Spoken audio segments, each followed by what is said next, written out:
पिछले 3 कारोबारी सत्र में लगातार गिरावट देखने को मिल रही है और आज भी गिरावट देखने को मिली। निफ्टी जो है 25,056 पे क्लोजिंग दिया है, लगभग 112 अंक इसमें गिरावट देखने को मिली है। वही सेंसेक्स की बात करें तो सेंसेक्स भी 81,715 के आसपास क्लोजिंग दिया है और इसमें भी 386 पॉइंट की गिरावट देखने को मिली है। बैंक निफ्टी की बात करें तो 55,121 अंकों पर ये क्लोजिंग दिया, इसमें भी 388 अंकों की गिरावट देखने को मिली है।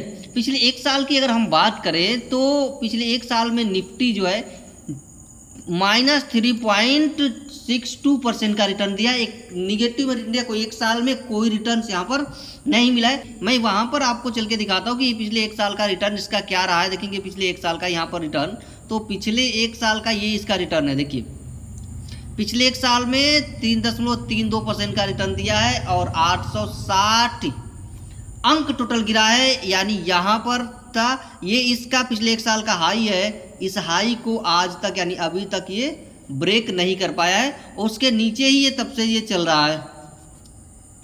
अगर पिछले 3 साल में देखें अगर हम इसको, तो 3 साल में देखेंगे तो 3 साल में ठीक ठाक इसने रिटर्न दिया है, लगभग 46% का रिटर्न दिया है यहाँ पर।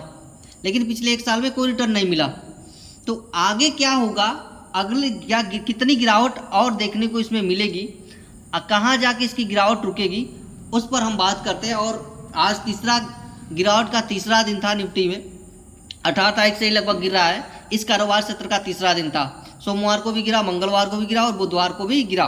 तो यहाँ पर अगर देखें तो एक यहाँ पर फॉलिंग वेज बनता हुआ नजर आ रहा है। फॉलिंग वेज जब बनता है तो यहाँ पर ये रजिस्टेंस हमारा 1 हो जाता है, रजिस्टेंस 2 होता है, ये रजिस्टेंस 3 है, ये रजिस्टेंस 4 है, ये रजिस्टेंस 5 है। ठीक है, रजिस्टेंस बनता जाता है और आगे जो रजिस्टेंस बनता है वो जाकर के कुछ इस तरीके से आपस में यहाँ पर ये अगले वाला जो पॉइंट होगा जब आपस में चिपक जाएगा यहाँ पर, तो एक यहाँ पर बुलिश मोमेंटम फिर बनेगा। ठीक है, यानी फॉलिंग वेज चार्ट पैटर्न एक बुलिश रिवर्सल चार्ट पैटर्न है। तो आगे इसका जो लेवल्स होगा, कहाँ पर आके रुकेगा, तो वो जो रुकेगा ना आगे आकर के, वो 25,000 का जो लेवल है ना, 25,000 का, वो सबसे क्रूशियल यानी सबसे इम्पोर्टेंट लेवल है 25,000 का।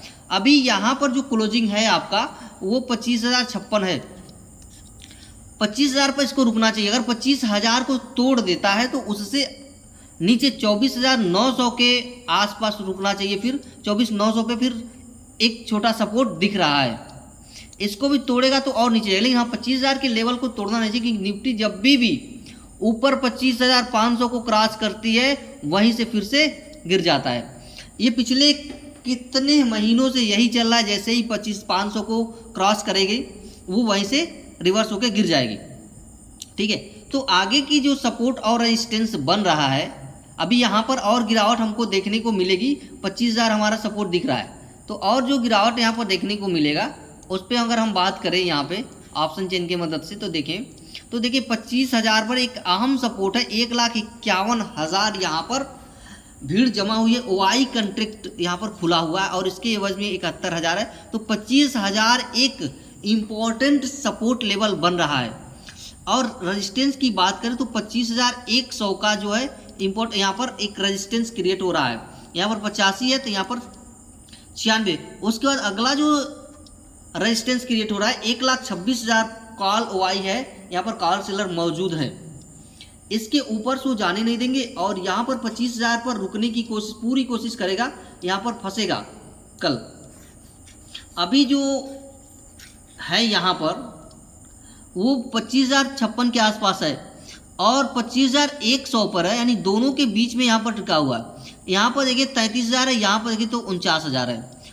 तो यहाँ बहुत ज़्यादा नीचे जाने, कल हो सकता है कि 15-20 पॉइंट ऊपर खुले, ये लगभग 25,080 के आसपास ये खुलेगा और वहाँ से फिर से हमको एक हल्की गिरावट देखने को मिलेगी। लगभग 25,050 के आसपास गिरावट देखने को मिल सकता है।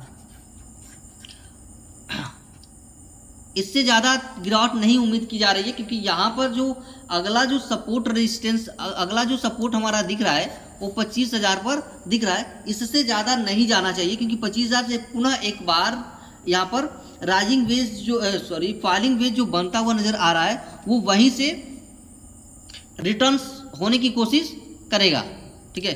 और अभी हम यहाँ पर देखें तो यहाँ पर भी पूरा ये जो चैनल्स बन रहा है जहाँ लगा हुआ है ये इंडिकेटर, तो ये अभी भी गिरावट का ही संकेत दे रहा है क्योंकि इसको क्रॉस ये नहीं कर पाया है, ठीक है, इसको क्रॉस नहीं कर पा रहा है। तो जब तक इसको क्रॉस नहीं करके और इसको क्रॉस करके फिर इसको क्रॉस करके ऊपर नहीं निकलता है तब तक यहाँ पर गिरावट की उम्मीद बनी रहेगी। और जब इसको क्रॉस करके ऊपर निकलेगा तभी कह सकते हैं कि ये ऊपर जाएगा। यानी देखिए तो 25,353 से लेके 25,289 के बीच में है ये बना हुआ है।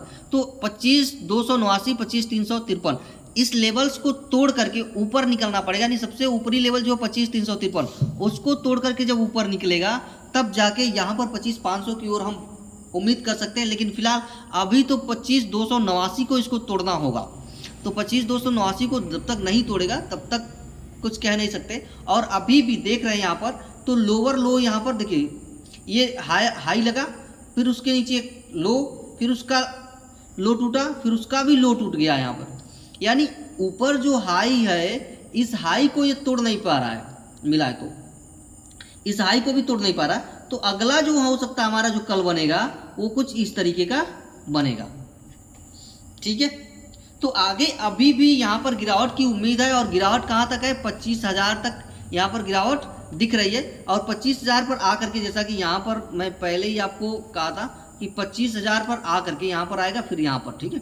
और यहाँ से आके ये ऐसे रिटर्न्स रिवर्स करेगा क्योंकि जो फॉलिंग वेज है वो ये दोनों जब मिलते हैं तो वहाँ से एक रिवर्स देखने को मिलता है। और यहाँ हमारा जो होता है ये लेवल्स ये जो आप देख रहे हैं यहाँ पर ग्रीन कैंडल बनेगी, ठीक है। और जब अगर तीन ग्रीन कैंडल यहाँ पर लगातार बन गई, यहाँ पर इसको टच करने के बाद 3 अगर ग्रीन कैंडल लगातार बनी, 3 ग्रीन कैंडल कहने का मतलब कि ये कैंडल ये हो गई, फिर इसके ऊपर अगली कैंडल बनी, फिर इसके ऊपर अगली कैंडल बनी, तो यहाँ हमारा एंट्री लेवल रहेगा। क्लियर? तो चीज़ें आपको समझ में आ गई होगी। कल भी थोड़ा हल्का गिरावट देखने को मिल सकती है, 25,000 के लेवल तक ये जा सकता है गिर करके अभी भी। और ऊपर के साइड में निकलेगा तो 25,100 के आसपास ये जा सकता है। तो आज के लिए इतना ही, मिलते फिर हम लोग नेक्स्ट वीडियो में। वीडियो को पूरा देखिएगा आप, तब जाके आपको चीज़ें समझ में आएंगी।